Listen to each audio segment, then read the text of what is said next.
किनारे मोरा गाँव घर पहुँचा देवी मैया। गंगा किनारे मोरा गाँव घर पहुँचा देवी मैया। गंगा किनारे मोरा गाँव घर पहुँचा देवी मैया। घर पहुँचा मोहे माई से मिलादा। घर पहुँचा मोहे माई से मिलादा। अंगना में अम्मुआ के छाओ घर पहुँचा देवी मैया। गंगा किनारे मोरा गाँव घर पहुँचा देवी मैया। घर पहुँचा मोहे माई से मिलादा। घर पहुँचा मोहे माई से मिलादा। अंगना में अम्मुआ के छाओ घर पहुँचा देवी मैया। गंगा किनारे मोरा गाँव घर पहुँचा देवी मैया।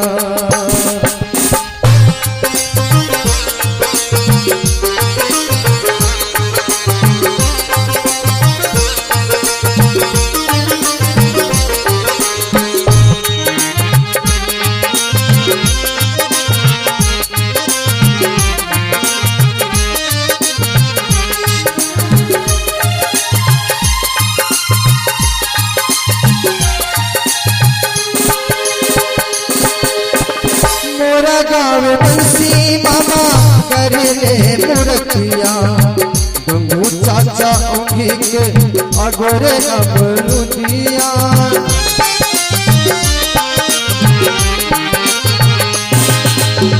मोरा गाँव बंसी मामा करे मुरतिया। गंगू चाचा उंगी के अगोरे अबरुदिया। आम के बगीचेवा में लगे सुखलिया।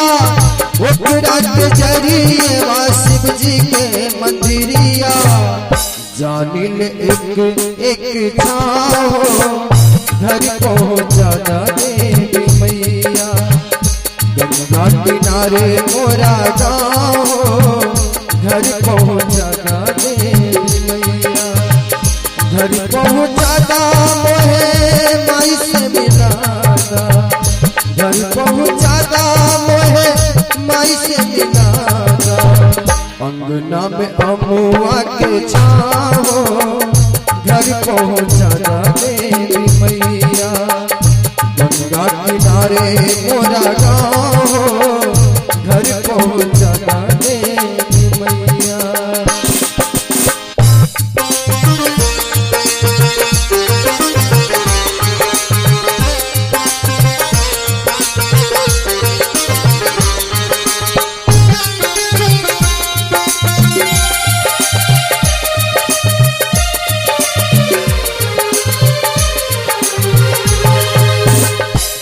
रे बटोहिया से बतवा न पूछले।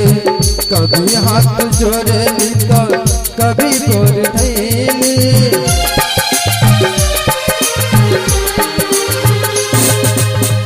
कौन रे बटोहिया से बतवा न पूछले।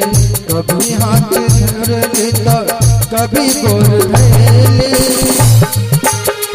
तब न पे कोरती दया नहीं बोली। मैया तोहारी अब असरा लगवली। बुधिया उठाला थाकल पाओ घर पहुँचा देवी मैया। गंगा किनारे मोरा गाँव घर पहुँचा देवी मैया। घर पहुँचा मोहे माई से मिलादा। घर पहुँचा मोहे माई से मिलादा।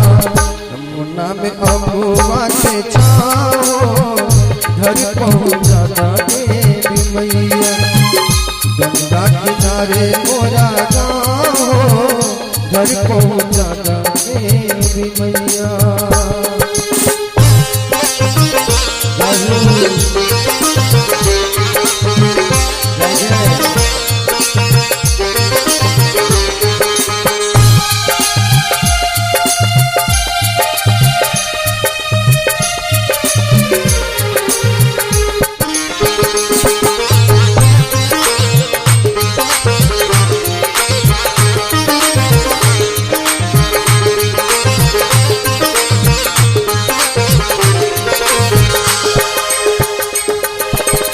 हम तो अबोध हई लइका ठहरले, कितना अकेलिए बा रहिया भुलोली।